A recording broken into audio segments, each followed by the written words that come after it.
where do you see, we've talked about this in the past about leadership and that you don't have to have a title after your name to be a leader. I mean, we have amazing dental assistants in our practice that are the leaders of the organization.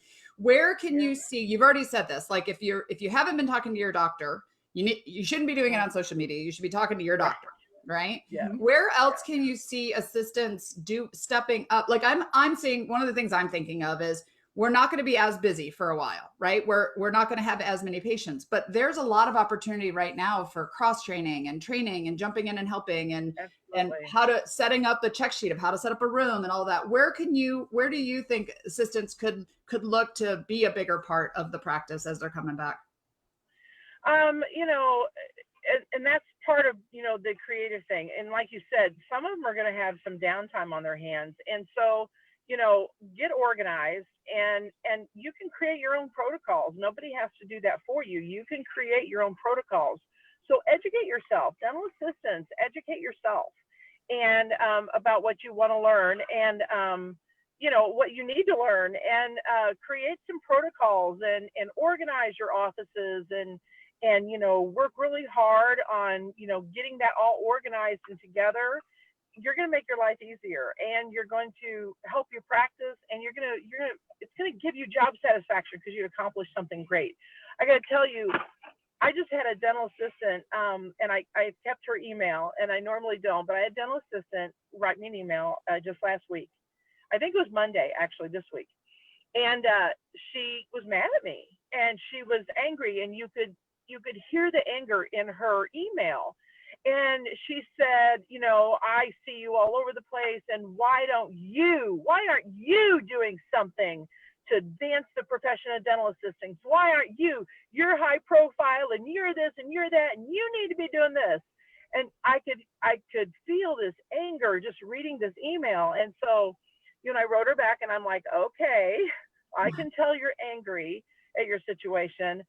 And then I talked about what's in my book, and how, I'm not responsible for your career and for your happiness. You have to create that for yourself. So I shared with her some ideas and things she could do. And she wrote me back, and I was waiting for it, right?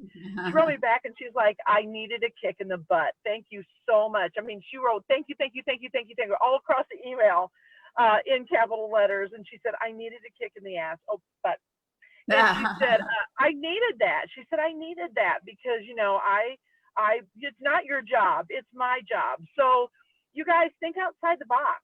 And, there's so much you can do to elevate your practice. And I never want dental assistants to feel like they're the low man on the totem pole. You may feel that way, but don't, because you have the capabilities to drive your practices to great things.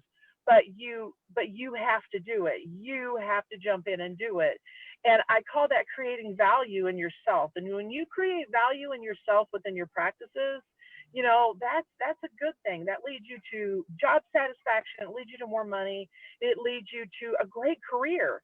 But you have to do that. So think outside the box. What needs to be done in your practice? Let's get it done. Right. And one of the things that we've been talking about is that we're all coming back in the office. We all know our jobs. Like I know how to be an office Mm-hmm. manager. Chastity and Christina know how Mm-hmm. to be a hygienist. You know, be an assistant. But we're all starting kind of in a new place, right? It's like going to work at a new dental office all on the same day. So Right. this is the opportunity. And Chastity, I'll ask you if you have any thoughts on this. This is the opportunity where, and I don't, maybe I'm speaking out of the box here, but we have issues in some practice where hygienists don't get along with assistants, front office don't get along with the back office, team against doctor. We get a chance to start over. So Chastity, what are your thoughts about that? Because I know that there is some issues prior to this. Could we take this as an opportunity and improve upon that with our teamwork? Yeah, I think the biggest part of it is viewing it as that opportunity. So as we walk back into the practices, we're in a situation where, yeah, it's more stressful. There's more tasks, there's more going on. Everything's going to feel really out of nature for us. As people, we tend to have a negativity bias. So we tend to look for what's going wrong, what isn't working. So, the assistant that reached out to Tia reached out of frustration and anger and is like looking for who can I blame for this? Like, what is going on?